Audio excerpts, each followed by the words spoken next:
Welcome to the No Sugarcoating Podcast. I am Amber Romaniuk, emotional eating, digestive, and hormone expert.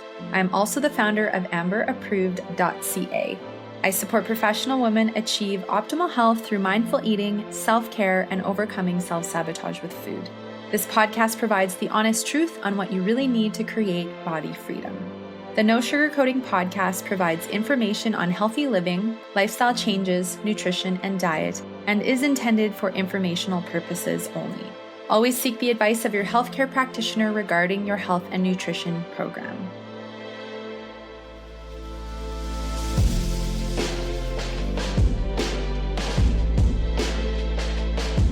Hello, everybody. Welcome to episode 206 of the No Sugarcoating Podcast. Today, I have my lovely guest, Heather Pace, and we're going to be discussing vegan diets and binge eating. So I do just want to share a friendly disclaimer that this episode contains descriptive content that could be triggersome if you feel vulnerable to binge eating or you self-sabotage with food. So please be mindful of this content if you are sensitive and you so choose to listen. I just know for some people it can be a little bit triggering to hear some of the conversations, especially if I do have a guest and they are sharing, from their own relationship with food and different, parts of the journey that they've been through that were challenging. So please keep that in mind. So just a couple of key announcements before getting right into today's episode. Be sure to subscribe to the No Sugarcoating Podcast on all podcast apps. You can also click the link in the show notes and it's the one with the photo of yours truly. Also be sure to know that you can listen to all of the rest of the episode announcements at the end of the episode today. And last but not least, I have a few questions for you. When's the last time you felt truly grateful for the body you live in? Having a deep level of appreciation, even if you have a cold or nagging symptoms that don't seem to want to go away. Feel gratitude in your body daily. Many people can say they are grateful for things, but when they don't feel into the gratitude, which takes the connection much deeper, it can leave you feeling a bit lost. What if you could experience and activate gratitude in your body every day? Imagine thanking your body for all he or she does for you. Gratitude for the amazing functions your body does, from breathing to the digestive processes, heart beating, liver detoxifying, and more. We don't even think about or pay attention to these things, yet they are happening every moment of every day. Imagine being grateful for your body taking you everywhere you need to go. Feeling grateful for your arms hugging someone and giving you a feeling of connection. How would it feel if you could live and breathe this every day? I am claiming these next weeks between Canadian and American Thanksgiving as my season of body gratitude. As we bring more gratitude into one area of life, it feeds into all other areas as well. For example, I'm so grateful for the clients I guide in creating body freedom in their own bodies. In celebration of this body gratitude, I'm offering a gratitude savings for my 6-month and 1-year coaching programs, including the Hormone Harmony package I've been talking about. So if you are ready to invest in your health and beautiful transformation, email me at info@amberapproved.ca with the subject line Fall Coaching Sale to book your 30-minute complimentary body freedom call and secure your savings today. Building body gratitude and mindfulness with food will allow you to reach optimal health, balance your hormones and digestion, lose weight in a healthy way, and have a new appreciation for your body. So that's info@amberapproved.ca with the subject line Fall Coaching Sale. I do also want to read a success story today because I haven't for a while, and I have some really wonderful ones to just give you an idea of the experience that some of my clients have. So this one comes from Amanda, and she says, when I first reached out to Amber, I was struggling with emotional eating on a daily basis. As a result, I was bloated and felt so sensitive to everything I ate and also had extremely low energy. I found it quite difficult to get through my days with how poorly I felt. I didn't realize how much of an impact emotional eating and no self-care was having on my mental and physical health. After 6 months, I feel like a completely new person. My digestion feels wonderful, my clothes are fitting looser, and I am now more aware than ever of what triggers me to use food to cope with my emotions. I am also happy to say that I am no longer going to food to sabotage. It feels amazing that I'm starting to take care of my health. I'm seeing food more as a medicine rather than using it as a punishment. If you are struggling and want full freedom, I highly recommend reaching out to Amber for support. So thank you for sharing that. And again, thank you for all of you for listening to the podcast. And if you are, wanting to reach out and talk more about private coaching, definitely be sure to send me an email. And if you're finding a specific eating style isn't working for you, you're struggling with emotional eating, food addiction, digestive issues, inflammation, you suspect your hormones are off, self-care continues to be a struggle, you are low on your priority list, weight continues to be a battle up and down, well, these are all of the topics that I will continue to talk about, diving into the habits and mindsets to set you on a different path. So I want to introduce my lovely guest, Heather Pace. So Heather Pace is a classically trained chef specializing in plant-based cuisine. She's the author of Sweetly Raw Desserts Cookbook, has written 9 recipe ebooks, and is the blogger behind Sweetly Raw. Driven by her sweet tooth, her motto is have your cake and eat it too. Heather loves to teach people how to make healthy, guilt-free desserts that can be enjoyed on a daily basis. She's taught food classes around the world, has been featured on TV shows across Canada, and has worked in all areas of the food industry. With yoga as her other passion, Heather is a certified yoga instructor as well. You can find her free yoga classes, recipes, and health videos on her YouTube channel, Heather Pace. Amber Approved offers private coaching for hormonal imbalances, weight loss and digestive issues, emotional eating, and more. Contact Amber at amberapproved.ca to book your 30-minute complimentary consultation today. Welcome, my dear friend Heather, to the podcast. I'm so excited to have you here today. Thank you so much for having me, Amber. Oh, absolutely my pleasure. And something that, I'm so grateful for is your courage, willingness, and openness to share what you're going to share today, because you were just mentioning to me earlier that you have not been open and shared about your journey with food, especially pertaining to, eating disorder struggle, and different eating styles. So I'm definitely very grateful and thankful that you are here today and going to be sharing, some deep parts of your journey. So why don't you first tell us a little bit about you, and going back to the beginning, because it sounds like from, what I've heard from you and what we've talked about, like being vegan really impacted your health, your relationship with yourself, and your relationship with food. So why don't you kind of tell us where that all started? Sure. So my journey started when I was only 14 years old. So young now looking back. My mom gave me the book Fit for Life. Mm-hmm. Now that was a really popular book in the maybe late 70s, 80s, 90s. And it was all about food combining, natural hygiene, holistic health. They were talking about the problem with eating too much meat and dairy products. They were talking about eating more whole foods, more plant-based, incorporating juices and smoothies into one's diet. And my mom had read it. She had started juicing and making smoothies and all these things. And for whatever reason, she handed the book over to me. I actually hadn't even turned 14 yet. I was still 13 years old. And I mean, people have given me a hard time about that, saying, your mom ruined your health, by giving you that book after the fact. But anyway, I read the book and it totally resonated with me. And I basically became a vegan overnight.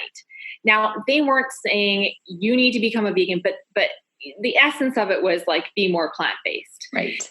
And I just felt like, yep, this is it. I felt so much conviction in my heart and my soul about it. And that was it. Now, what you need to know too is my dad's a hunter. And I grew up in northwestern Ontario, Canada, where hunting is a way of life. Mm-hmm. It goes to minus 40 in the winter. And that's degrees Celsius for all the American listeners. That's right, degrees Celsius. So I don't know what the conversion is, but it's cold. It is very cold. Yes. And so I started cooking for myself. That's when I really fell in love with food and health. I started reading health books voraciously. Like in high school, when we were supposed to be doing schoolwork, I was either reading books or on the computer researching health. It was crazy, for this young teenager to be diving so deeply into it. And I thought I was going to maybe go and become a holistic practitioner of some sense. And I didn't end up going down that path. I went through to culinary school, but let me back up a little bit more. So within 6 months of being on a plant-based diet, I started having negative symptoms. Mm. So I was freezing cold all the time. I had brain fog. I was so pale, and I lost weight. I lost muscle mass. I was a fit young person, and I shrunk right down. I mean, people were calling me anorexic, even though I wasn't, because I wasn't coming into this from any kind of disordered eating perspective whatsoever. You know, I mean, this was a very innocent thing on my behalf in the beginning, and then things changed. But this was just like, oh, cool. Yeah, this knowledge makes sense.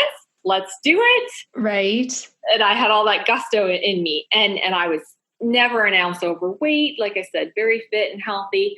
But quickly, I lost the weight. I had no more strength. I mean, it was not good. I started wearing children's clothes. Wow. I mean, I'm the same height I am now. Of course, I was a teenager, but I dropped at 5'4", I dropped down to 95 pounds. Wow. And for a little while, I lost my period as well. And so I wasn't really too sure what was going on, but I just felt like, well, no, this is it. This makes sense. My heart and soul, like I said, was in it. My mom got worried and took me for blood tests quite early on. And all the blood tests came back normal. I think this is because it was so early on in the journey. Right? It didn't have time for my iron and my B12 to Right. Yes. So everyone around me was like, oh my gosh, this isn't good for you. This isn't healthy. You're not doing well. You're not looking well. But I was like, nope, my blood works fine. Right. Yeah, that's the thing. And just as an aside, I often say, you know, after you start doing something, give it at least a year to get some really accurate results of if something's getting worse or better, because it takes time for it to change. That, and doctors love doctors, but they have a very big range of what is normal, when you could actually already be deficient and there's actually only a small sweet spot of what is balanced. So you could even be out of the normal range and be low already, but unless it's like extreme, they often won't really look at it and say anything. Okay, that's interesting. Yeah.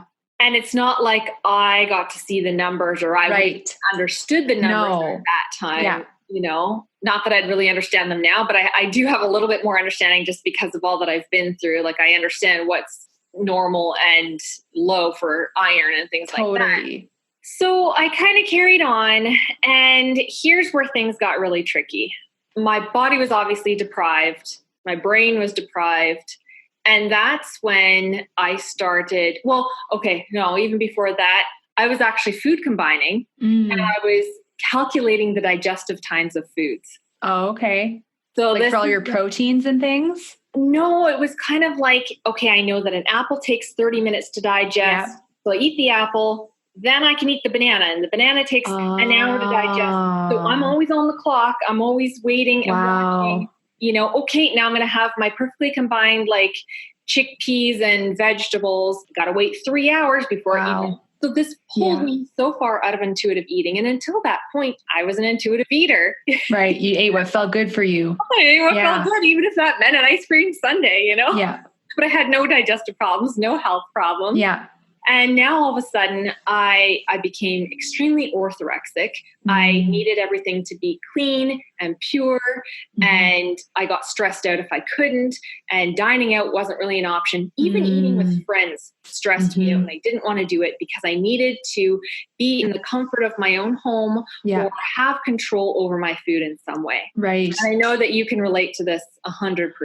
Oh, big time. There was like a couple years where I didn't eat out once because I'm like, restaurant food is bad. It's not all organic. I don't know where the meat's coming from. And like they put the wrong oils and I'm going to like gain weight. And for those listening, wondering what orthorexia is, it's essentially an eating disorder where you have a fear of eating pretty much everything except for a small amount of maybe like 15 to 20 foods. You have like this safe zone of foods that you just eat over and over. And again, you don't allow yourself to eat out. You don't allow yourself to go and be social and like essentially be spontaneous because there's such a fear of losing control of food or weight or not being perfect with the eating style. So therefore you need to control it in your own environment at home. So that is such a impactful shift to go from enjoying your food and feeling good and having this innocent book shift you that much to the point where you're timing the breakdown of your food and needing to control everything you're eating.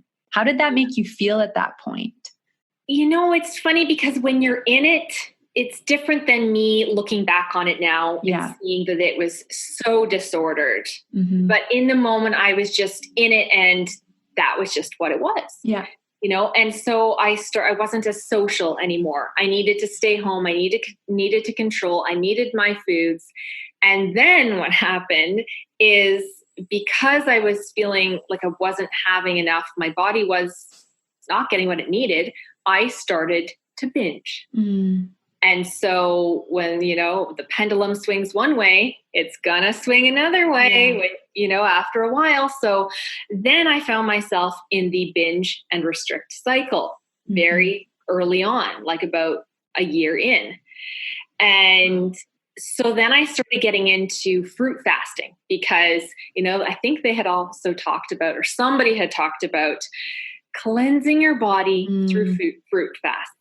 So I would do my grape day, eating grapes, nothing but grapes all day. Wow. And that was like my reset one day of the week. And that was the only day of the week when I really felt in control, because it was like everything else is off the table. I'm only eating my grapes. That's it. Okay. I'm in this box. All right, great. Now I don't have to worry about anything else. Yeah. Because once I was off and eating again, it was like, oh my gosh, I got to restrict, because all day long I would restrict. And then once nighttime came, I couldn't handle it anymore. I was freaking starving. So undernourished, and in all senses, physically, mentally, emotionally. Yeah. And so then once I discovered raw foods and juicing, then it kind of even got worse. Right. Because now I'm starting to do juice fasts. Right. And I was still binging. Yeah. And it was awful, Amber. It was awful. My digestion was a complete mess all the time. I was always having cravings. I was always making a new resolve for myself. I was constantly reading health and fitness magazines and trying to be like the fitness models and copy their diets, which was actually impossible, because theirs contained a lot of like eggs and chicken and meat and things. And in hindsight, had I actually eaten like one of those girls, I probably would have felt better. Right. Yeah. Mine was like so restrictive. The No Sugarcoating podcast is proud to partner with Karina Organics, which is actually a staple product in my house. Karina Organics is an all-natural hair, skin, and body-based company based out of North Vancouver that you definitely need to know about. They've been in business for 50 years and have a top-rated product line available globally for hair, skin, and body. Their body, hair, and skincare products are, in fact, the cleanest available on the market and have been tested by EWG. All products are made fresh to order after you place your order online, which I absolutely love. What other company does that truly? Be sure to check out their fabulous products at www.karinaorganics.com. My favorite is their deep treatment citrus shampoo and conditioner, as well as their leave-in conditioner and their mint body wash. So you definitely have to check them out. I love them. I went fully clean with my body care and my shampoo and conditioner, and I really wanted to find products that worked well for my hair and body, and they definitely do. Again, that's www.karinaorganics.com. Then thank you for sharing that. I think one of the things that can be so fascinating is, at a young age, we're so vulnerable and so innocent. And you think, oh, I'm just going to read this book. And I remember when I read the Thrive Diet, I was 23 or 24. And like, I was a very kind of gullible, vulnerable person at that point. I'm like desperate to find the answer that's going to fix my digestion, make my body more alkaline, because I read something else that scared the crap out of me, that I'm going to get sick unless I'm perfectly alkaline, right? And then you start to read all this stuff and you're like, oh my God, and I'm not this, and I need to do that in order to fix everything. And so I read the Thrive Diet, and it's like, essentially like, meat's bad. This is all the reasons why you need to go plant-based for alkalinity, digestion, and all these other things, and like calming inflammation. And just like you, I was already I was already struggling with my binge eating disorder and food addiction quite deeply. And then I started to do that. And again, that restriction and like not having protein, and my cravings got bigger too. My digestion was just a nightmare by that point. Like my binges got worse because the protein that I was lacking was impacting my blood sugar in a negative way. But it was just so fascinating how I put so much trust into a book. And it's not the author's fault and like the owner of the company's fault. But again, it is for us to start to recognize that just because a book says something does not mean it is a fit for everybody, because everyone has a current mindset, current relationship with food, relationship with body image, health symptoms, digestive, hormonal, right? And so to read a book and go, oh, well, this is what I think I need to do is actually like almost a very extreme thing to do, especially if you're cutting out whole food groups without knowing your current state of health. And obviously with your experience, going from feeling quite healthy to the space that you got into, it just goes to show what can happen if we don't know how to listen to our bodies. And then we do something completely different and start to see a decline in our health. Right. It's just like there's this lack of awareness and in tuneness that people have with their bodies. And we're looking for all the answers outside of us rather than going, no, how does this actually feel for me to think about cutting out all protein or going raw or doing keto or just like whatever it is? Like, does that actually feel good? Or am I making this choice out of desperation and fear? Yeah. Right. Yes, completely. I was so immersed in it that I really could not see anything otherwise. And I know that so many other people and women in particular go through this, and wow, it's tough. And because my digestion was so bad, I was having like a lot of constipation as well. So then I discovered these herbal laxatives. Oh, yeah. Oh my God. So then I got into that. And again, this was promoted as like healthy cleansing, bowel cleansing, especially in the raw food community. It's like, that's what you do. Yeah. Take it to the next level. Like you're never clean enough. No, it's so true. That's promoted. Yeah. And you're judged if you're not like all organic, all pure, all raw, like shame on you because you ate an egg. Like, oh God, so much judgment with some of those like communities that are so focused on that. And I just want to pipe in because you talking about the herbal laxatives, I actually got addicted to taking magnesium citrate because it was like TMI, but like I was having super loose stools, but I was losing weight and I loved it because I'm like, wow, like my stomach's so flat and like I can eat like pretty decent amounts. And like, I like lost 30 pounds in a couple of months. Oh, wow. Did that ever screw up my bowels though for about 7 years and my thyroid and all this other stuff? But like, just to connect with you on that, it can be so hard on the body. Did that have a negative impact on your system at all that you know of doing that? Well, I think, the bowel becomes dependent on these herbs, especially because they're all senna-based. And that is one of the most addictive substances to the body is senna. And this is what a lot of girls don't know because they're promoting these detox teas now. And I cringe every time I see these detox teas. And I've had companies approach me to promote them too. And I will not, I refuse. And I've even heard girls say, oh, these are great. They're all natural and they don't even have any laxatives in them. And then I'm curious to know. And I look at the ingredients of senna and I'm thinking, what? And I never, like, I don't like to call people out on stuff. Yeah. So I don't say anything, but I'm like crying inside because I'm thinking, oh my God, no, you're going to get addicted to this because the body just does. And if you feel good, it's like, oh, I'm emptying everything out, but I was using it as a tool, a Band-Aid solution because I was full from like binging, that awful feeling of like, oh my gosh, the next day I'm like so full and like, I'm feeling constipated too. So you combine the two of those together and it's like, I need to get rid of all this stuff inside of me. Yeah, it's true. Yeah. It's such an uncomfortable feeling. Such an uncomfortable feeling. So awful. So I felt like everything revolved around either me eating or me trying to eliminate it. And so, I was purging essentially. That is purging. And it's no different than bulimia where you are eating and then vomiting. It's getting rid of the food in a different way. Yeah.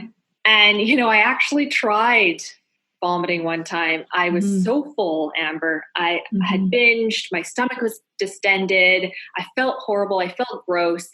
I went into the bathroom. No one knows this, by the way. I went into the bathroom at home. I tried to throw up. Not really much would come up. And I really don't like throwing up. Mm-hmm. It's always one of those things. I hate being sick and like throwing up. And so, I think I was like crying and I was trying to get the food up and the food wouldn't come up. And then I tried again. I was like, put my fingers down further and it just didn't work. And so I never tried that again. And I think back to that and I think, thank you, God, because I think I would have become a full-blown bulimic. Yeah. Had the food come up and I would have felt relief from it, Yeah. That is a whole addiction in itself. And, when we become, reliant on the point to use the laxatives or to purge, what we're essentially doing is punishing our bodies and then saying, I don't want to take responsibility for this. So I'm going to purge it up or purge it out, whichever way. And so I'm grateful for you too, that didn't happen, because I actually went through a stage of bulimia probably for 2 or 3 months in the beginning of my food addiction. Nobody knows, nobody knew. I haven't really told anybody about it. And it was hard to stop because you think, oh, well, I'll just eat all this and then I'll just puke it up later and then I'll be good to go again. But then I started to read about, increased risk for like heart issues and like high blood pressure and heart attacks and like how it damages your esophagus. And at first I'm like, yeah, that all sucks. But it probably would take longer for those things to happen. And just like you one day just had a complete breakdown and that I can't do this. Like, I don't want to die from being so deep in this. Right? Like the heaviness that comes along with that. Oh yeah. Like listeners, we can so relate to that heaviness that comes along with it. But sometimes those are like the breaking points or the turning points too, right? Totally. Having those low points. I think so. I think that we need to get there. Unfortunately, humans, we're kind of slow, right? So we need to get to the breaking point before we make a change. Yeah. What was your low point? The guilt and the shame around my low point. That was the low point. Well, that was one low point. There were many low points. Yeah. I feel like it was always a low point. Do you think there was one moment though that like really you were like, oh my gosh, like I can't keep living this way? Because I know for me, digging through the garbage and eating it, like, and the bulimia, like I was just like, I can't have a life if I keep doing this. Right. Oh dear. Yeah. Wow. Not at that time. No, I didn't get low enough. I didn't get low enough. Because I continued for so long. This was a 13-year journey. And it morphed and it changed. And then I went into the raw food aspect, and I was a raw foodist for 3 years after being vegan for 10. Then that was more strict. And, that's when I got into even more fasting, juice cleanses, smoothie cleanses. My boyfriend and I'm not with him anymore, but like the guys at the time, he was a raw foodist as well. And we get into these juice cleanses and smoothie cleanses and blended raw soup cleanses. Yeah. Sounds familiar.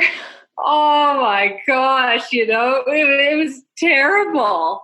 And then, I would compensate by eating so many raw desserts, which are actually really bad for your system if you eat a lot of them, because they're nut heavy. There's lots of coconut oil and nuts and seeds, and these are very dense things. This is a great alternative when you need a healthy treat, but they're not to be abused. And have your cake and eat it too is my motto. Of course, my whole career has revolved around creating, making, and eating healthy desserts. But there's a balance, and that was not balanced at all. Yeah. There was no such thing as, it was like, okay, I will have my smoothies and my juices and my salads, and then let's go wild and have all the desserts. Yeah. Again, that restriction and binge, right? Like it's totally that vicious cycle that just keeps repeating over and over again. Over and over. And it was no different. Like I thought the raw food solution, that is it. This is it. Okay. I was vegan before and I was struggling. I was binging and restricting. Well, now I'm raw. This is great. The parameters have slimmed down even more, and now I'll be great. That was, my thought behind it. the ultimate diet, is what it's often referred to. And it just wasn't that way. Now my health got really, really bad, Amber. So a lot of the symptoms that I had in the beginning of my vegan journey came back with a vengeance. So now digestive problems, like so bad, headaches, deficiencies. Mm-hmm. Because of the binging, I had gained weight. So in the beginning, I had really lost weight, but the binging helped Mm-hmm. me actually gain weight, got my period back. I was puffy, I retained water all the time, but it made me kind of look like a normal size, Mm-hmm. as funny as that sounds. Yeah. So people would always say like, oh, you look healthy. I'm like, a lot of vegan people are always underweight, but little did they know. The reason I looked healthy, quote unquote, was Mm-hmm. because I was binging. Yeah. And so now when I was on the raw food kick, I had lost weight. So now I was really underweight. I was really weak. I broke down mentally, emotionally. Mm-hmm. I was depressed. I even became suicidal. Wow. So that in the long scheme of things was my breaking point. The feelings of, I can't do this anymore. I can't be here. I have no more purpose to my life. God, take me. Like I was plotting my death. I decided on 3 different ways I could kill myself. Wow. I was crying all the time. I didn't want to get out of bed. At that point, I was living at home again, and my mom was, she was great. She would try and get me to go out and let's do photography, Heather, because she knows I love photography. Let's go and take pictures of the flowers. And she would do Reiki on me because my digestion was so horrible. My gut was in so much pain all the time.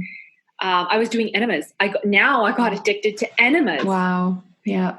And in the raw community, this is another thing. Do colonics, do enemas. You need to cleanse. This is the answer. Yeah.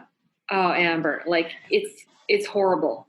And if you're part of one of those communities, like I really encourage you to ask yourself, like, am I doing this because I actually need to? And I know what's going on with my health and well-being, and this actually supports my health right now? Or are you doing it because it's like peer pressure, or because they're doing it, or because again, I'm desperate to lose weight, or like have control with food, or like look a certain way? Like, I just think so many people use certain eating styles to mask disordered eating. And it's like, well, great. Like, if I'm raw vegan, or if I'm like gluten, dairy, soy, corn, refined sugar, vegan, whatever, like I don't have to explain to anyone why I'm not eating all these foods and why I'm avoiding all of these foods. And it's just so much easier to say I have all these sensitivities and that I'm this eating style, to just avoid having to share why. And I think there's such an epidemic of that today. Unfortunately, it's rampant. I see it all the time. Yeah. Because you can always see it once you've walked it. For sure you can. 100%. I can see it in friends. I can see it in other people. I can see, I saw it in myself, and it's so true. And, now, I mean, I'm at the point where like, I'll literally eat anything. I'll eat anything because I'm like, you know what? F that. Like, I've done so much healing work. Yes. We're missing a few steps here along the way, but currently it's like, guess what? Today already I've eaten bread. And now that's not something I eat every day. It was for like a special project, but like literally had no fear. There was exactly question in my mind. And that's the important thing, I think, now, is that like, I know eating a bunch of bread every day is really not good for the body. It wouldn't be good for my body, but I can eat a little bit of bread and it's okay. And I don't feel guilty. And even my digestion's fine. I'm not bloated. I've had cheese today. I've had vegetables today. I've had an egg today, and I'm going out for dinner later and all these other things. And it's okay. Yeah. It's okay. Yeah. Because the mind really plays in. Like, you can convince yourself that you will feel crappy if I eat the piece of bread and the cheese, I will feel crappy. And you know what? Yeah, you will. 100%. Or you could feel guilty eating a carrot or an apple, like all the keto people now, and shut your digestion down, right? Like, yes. Or you could look at that piece of cake and go, I am going to enjoy this and it's going to digest with ease. And that very well could happen because, again, you're calm, you're grounded, your nervous system isn't going into overdrive because you're scared, you're worried, for whatever those reasons are. And it's something that takes time to build, right? Like it doesn't happen overnight. I always tell people, don't expect by next week to have, overcome all of your unhealthy relationship with food and body and everything's just going to be perfect. Like it's going to take time. Like how much time do you think that you've spent on your healing journey, like healing your relationship with food and your body image? 10 years. Me too. Yeah. Literally. Right? Yes. Because I started this whole journey 22 years ago. Mm-hmm. And 10 years of doing a lot of stuff, Amber, a lot of stuff, and not just physical, because as we know, this is not physical. It's not about the food. It's about our mental, emotional, spiritual state. Mm-hmm. And if we don't dig and get to the root, nothing will change. It's true. I've done EMDR, I've done hypnotherapy, I've done breath work, Reiki work, in lots of intuitive readings where I get my homework and things I need to do, self-talk, and then the everyday changes in the diet of okay, I need to bring in the animal protein that is nourishing and grounding to my body. That's what I need to be doing. Yeah. And, I had a period after being completely raw at the end of the 13 years of the vegan journey where I had a strict protocol where I was eating meat twice a day, eggs, fish, plain yogurt, vegetables, berries. And that was pretty much it in conjunction with homeopathic remedies. That my homeopathic doctor, she had me on this protocol.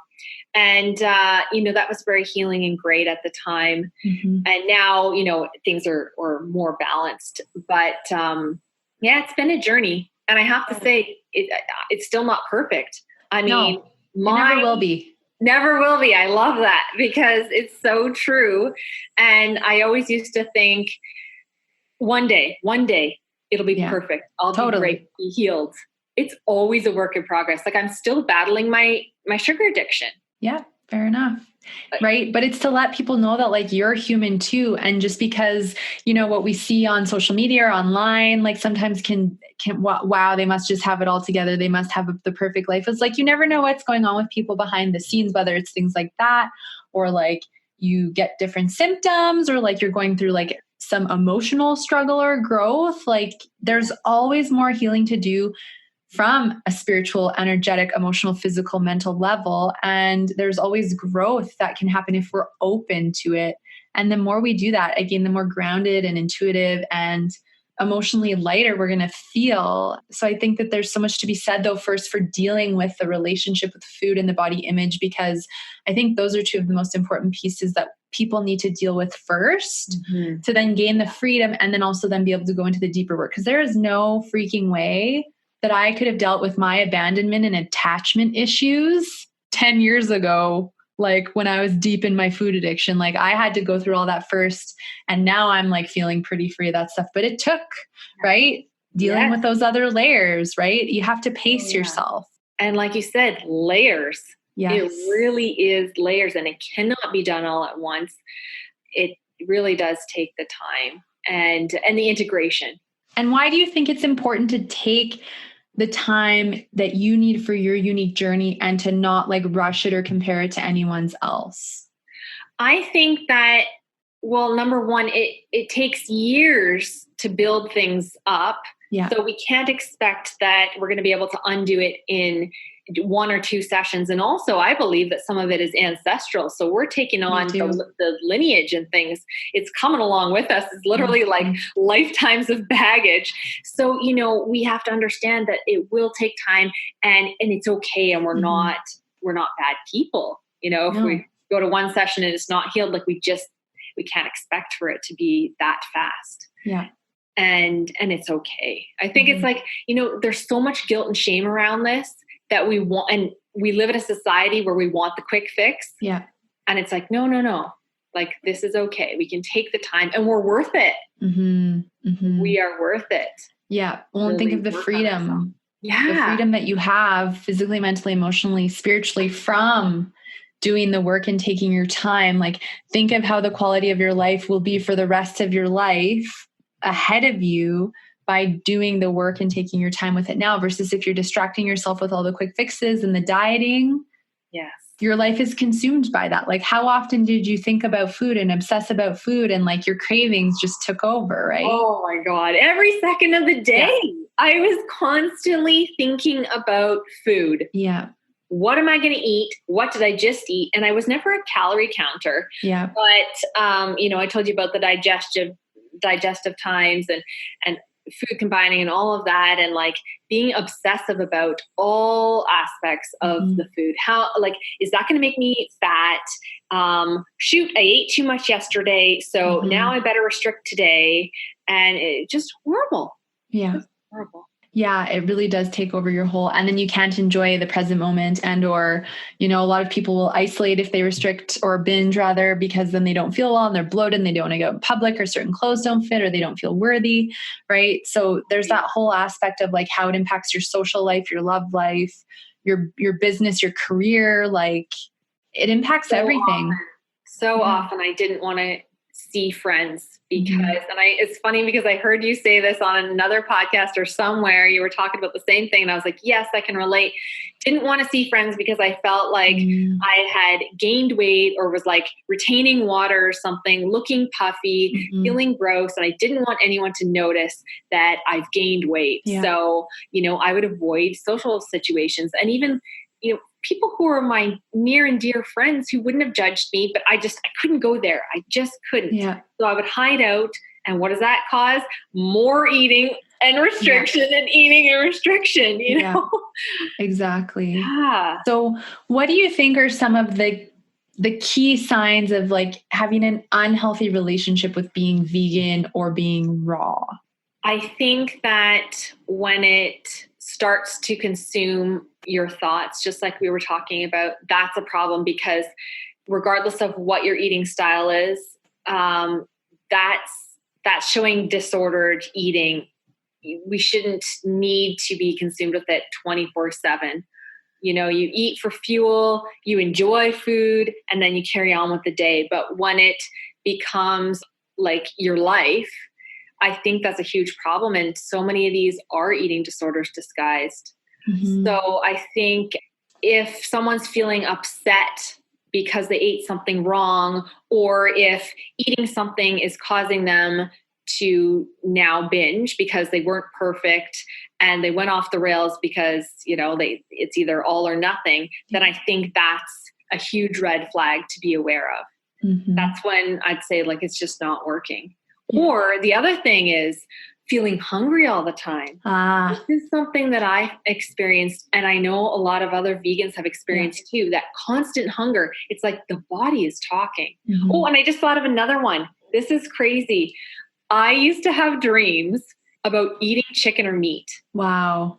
And I would get this. In the dream, I would eat it, and then I would be like, oh my God, I wasn't supposed to eat that. And I would be really upset. And then I would wake up and be like, oh, thank God, it was just a dream. Isn't that crazy? That's my subconscious talking. Yes. Saying, hey, you need some meat. And like each to their own. There's some people who for moral reasons will not eat meat. But I think it's so important to pay attention to these cues and like your energy levels. And like if you're struggling to lose weight, or you're losing weight and you shouldn't be, your cycle's going away. Like these are all red flags. And so is, I think, when you're talking about like that orthorexia, like only eating certain foods and it has to look a certain way, like that is all signs of it being a red flag. And as you mentioned, hiding behind an eating style to hide your unhealthy relationship with food. It's so important to address that so that you can build a healthy relationship with food. And a lot of the clients that I've worked with who are vegan or vegetarian, when we start, they actually start eating meat and animal products as we go through the journey at their pace. I never force or make them, but they open up because they realize what they're doing isn't working. So it's very interesting to see that shift happen and how much better they feel when they start to bit by bit add it in. That is interesting. And a lot of my friends are nutritionists, and they were vegan or vegetarian when they went to nutrition school. Wow. And partway along, they started incorporating animal products in as well. And for the better, they have all said. So yeah, it is really interesting. And I think, the huge red flag, just like we mentioned before, is bad digestion. Yes. those digestive problems coming in. If you were totally fine before and now you're eating a certain way and you're having digestive problems, it's like, okay, this is not working. Something's off. Totally. And I see a lot of thyroid imbalances with vegan as well, because again, a lot of those foods they suppress the thyroid and then the inflammation from the gut, right? So that can have a big impact on some people as well, and something else that can be so fascinating. And you kind of touched on this earlier with the teas, the skinny teas and all that stuff, and all these people promoting them is, we see all these big influencers and like public figures or celebrities promoting a certain diet or eating style. And that can be very enticing. Oh, wow. Like they're doing it. They look great. They have a huge following. Like it must be, the thing. So when, you see people doing something on social media, like what is a sign, or like, how do you navigate, just giving into trying something because someone you look up to is doing it versus going, okay, does this work for me? Because there's so much of that now with social media. Oh my gosh, so much of it, and so much is a facade, and I really cannot stress that enough. Yeah. I hear all the time about people who aren't really eating the way that they're portraying that they're eating online. Again, just the other day, because I work behind the scenes with some things, and I found out about a really big influencer who promotes 100% plant-based diet through her account. And I found out that no, she's actually not a vegan. And I was floored when I discovered this the other day. And I was like, wow, this is a problem. This is also why I get hate mail every single day. On my YouTube video about why I'm not a vegan anymore, and why, people attack me through Instagram as well. And, oh, she's not a vegan anymore and this and that.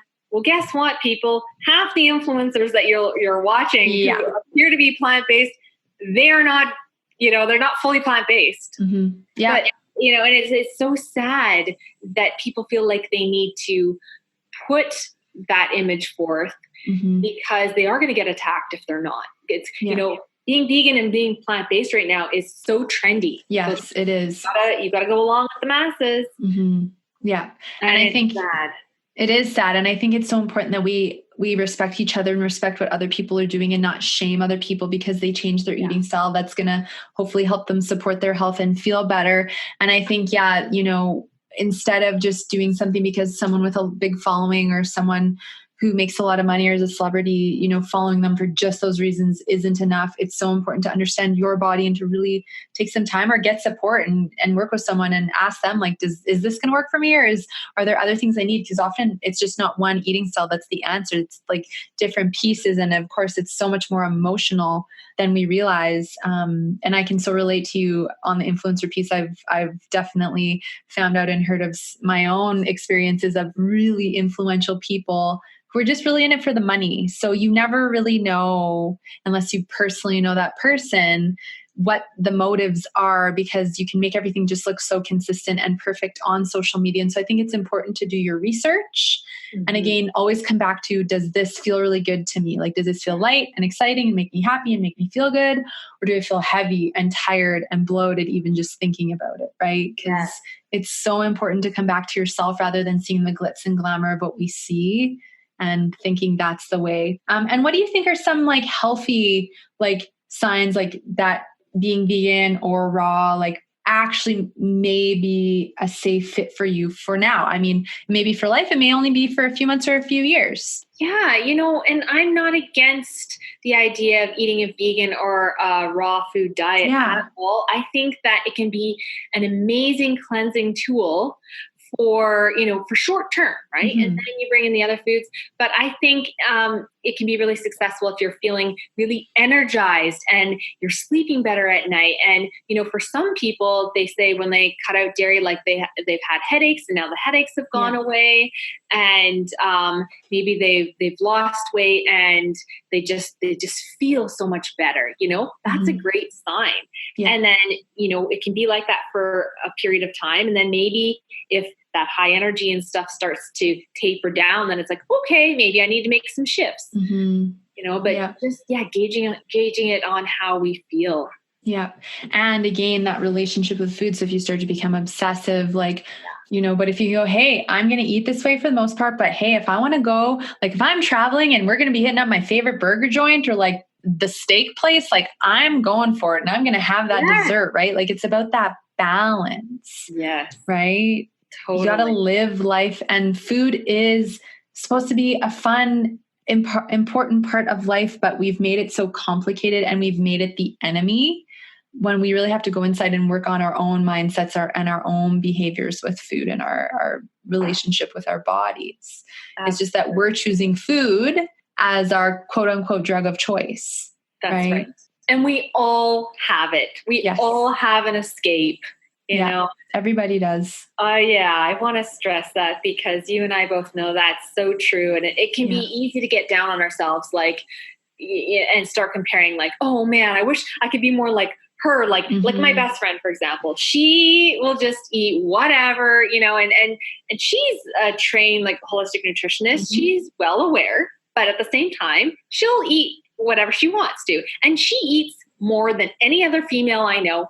And she rocks a 6-pack just because like it just there. That's her body. Yeah. And she's just so healthy. And it's like, she's one of those people that I love to be around because I feel like I can just like be myself, eat whatever portion I want. Because, a lot of the time being around women is like, oh, we'll just have a skimpy little portion. And then I feel bad because like usually I have a good appetite, but I end up feeling kind of like, oh, and it's nice to be around people who have those healthy boundaries with food. And it's we need more of that.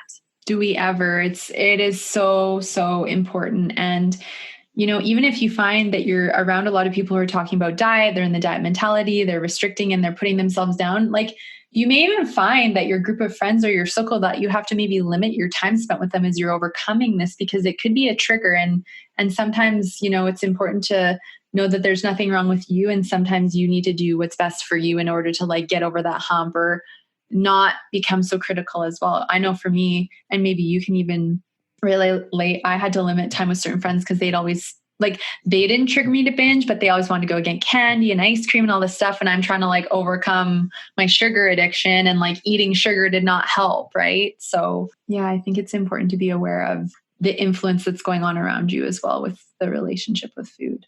100%. Yeah. I'm so glad that we can be talking about all of this. Recently I and about this, that I went keto for a little while. And this is a good topic to get into. Now, just some residual gut stuff, right, that I've been trying to work on. And my healthcare practitioner did mention, like, I really think that this would be good for you. Like, you need to clear out the sugar. And it's kind of like, my gut is still not really well because I'm still working on the sugar thing. So I did this, but you know what happened? I'm sure you do. I started binging. It was all fine and dandy for the first little while when I was, really motivated to do it. And then all of a sudden I felt like I was boxed in and I was like having a little bit of anxiety about something else. And then next thing you know, I'm like, all these old habits are coming up, with the binging. And I'm like, what the? I literally was like shoving food in my face in my kitchen one night and said to God, like, what the hell is going on right now? I said it out loud because I was like, I haven't done that in so long. Yeah. That it was the weirdest thing.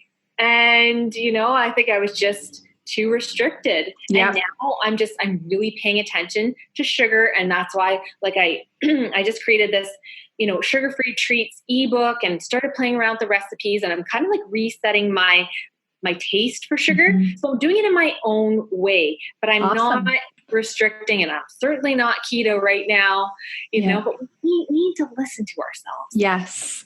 Yes. And if something feels restrictive, especially if you've had a past history of binge eating or restriction or whatever that is, I think it's so important to remember that when considering a restrictive eating style like keto, because 9 times out of 10, it triggers binging. I've chatted with hundreds of women about how keto itself has triggered binge eating. And even some big influencers I know can't even do keto. Behind the scenes, they're binging on fruit and jelly beans, right?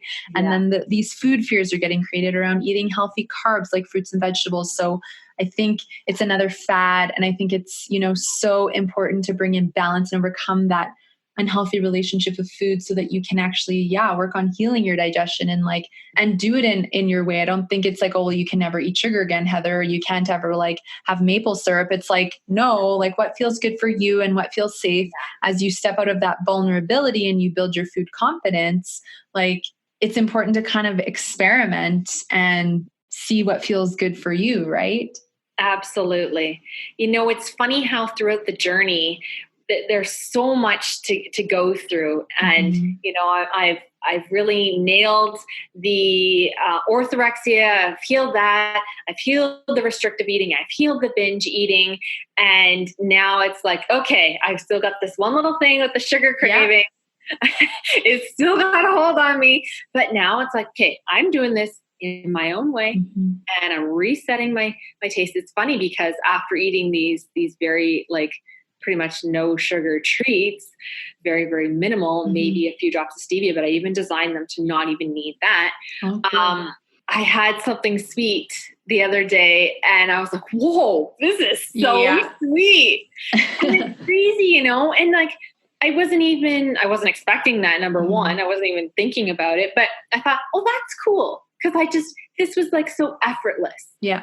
And I think it can be that way. Yeah, 100%. When you're not forcing or trying to control something, right, that isn't working. And it's so great when the taste buds change. And for everyone who's listening, if you're finding you're trying different things and you have some success, but then you try the next thing and you fail, there's always something for you to learn. Because I'm sure through every experience of healing you've gone through, you've learned something. And now even with the sugar, you're learning about that and you're bringing it into your own business. And so I think that everything happens for a reason. And it does bring on that deeper level of healing. So that's super exciting that you've been able to take your sugar journey and your cravings and also then create this amazing ebook and share it with the world, right? That's a gift, right? There's gifts that come out of the suffering. So that's super exciting. Totally. And so many, I've gotten really good feedback on it already. People are and I realized wow, this is sort of more in demand than I thought, That's good. People needing and wanting these things. It spoke to me about the fact that, wow, sugar is an issue. People want to have a treat, but they're trying to get off sugar. And so this is important. Yeah, sugar addiction. I mean, we could have a whole other conversation. Oh yeah, girl, it's an epidemic, right? It's an absolute epidemic. So, it's been so amazing to hear about your journey, and thank you for opening up and sharing what you have. Is there anything else that you would like to share with our listeners? Any wise words? Just remember that innate wisdom that is inside of you is inside of all of us. And the messages are so loud and there's so much crackling out there. At the end of the day, let's all do our best to tune in and listen to ourselves, because we know when something feels good and when something doesn't. And you know what? When you're going to have your cake, you eat it too, and you enjoy every bite. Yes, I agree. Exactly. And where can people find your delicious new book? They can find it through my blog, sweetlyraw.com. And I just called it Sugar-Free Treats. Perfect. That's easy, right? Why not? Easy. That's what it is. The Sugar-Free Treats ebook. And so you can find it there. You can find me on Instagram. I'm very active on Instagram. Yes. Sweetly Raw. And that's where I really love to connect with people. So yeah, I would love to connect with you there. Wonderful. Well, thank you again for being on the show today. You guys have to all go check out her new sweet dessert, healthy sweet treats book. I'm excited. I'll have to check it out too. I'm seeing some of your posts on Instagram and I'm like, looks delicious. I'll bring some treats to Calgary. Oh, fabulous. That sounds great. But yeah, thank you for being so open and vulnerable today and just sharing, some of what you went through and how it impacted you. And I hope for the listeners, it just lets you know you're not alone. You don't have to be ashamed or embarrassed. And if we can do it, you can do it. We are no different than you guys. So healing and freedom is always possible. So thank you again, Heather, for being on the podcast. Thanks, Amber. Love all that you do. Love your work. You are such an inspiration to me and to, I know, thousands of other women out there. So thank you so much. Thank you. I appreciate it. Of course. I'll have to have you on again. Yay! So again, thank you so much to Heather for being on the show. The show notes for today's episode can be found at amberapproved.ca/podcast/206. Again, a friendly reminder to reach out to secure your savings for the Fall Gratitude Savings Coaching Sale on my 6-month and 1-year coaching programs. You can email me at info@amberapproved.ca with the subject line Fall Coaching Sale to talk more about your health journey and if private coaching may be the right fit for you. If you have questions as well, you can submit them to info@amberapproved.ca. I ask that questions are no more than 150 words in length, as health histories need more support and private coaching may be a better fit. Be sure to go to amberapproved.ca and take the emotional eating quiz if you're wondering if you are struggling with emotional eating. As well, if you are enjoying what you're hearing, if you have any feedback, if you have any suggestions for podcast topics, please also don't hesitate to email. Again, that email is info@amberapproved.ca. Remember, as I always say, there's no better time than the present to take action on your health. So take action now. Have a beautiful day and a great week. And I am so excited to share my big announcement with you guys next week on episode 207 of where I traveled to, whose podcast I was on, and tell you a little bit more about that trip. And if you are interested in healthy eats and ways to take care of yourself while you're traveling, please let me know, because I think that would be a really fun podcast to record coming up. Thanks so much for listening to the podcast. If you haven't yet, be sure to subscribe, review, and rate this podcast and share it with your friends. You can find me at amberapproved.ca and follow me on Instagram and YouTube at amberromaniac. Join me next Sunday for another brand new episode and another step toward body freedom.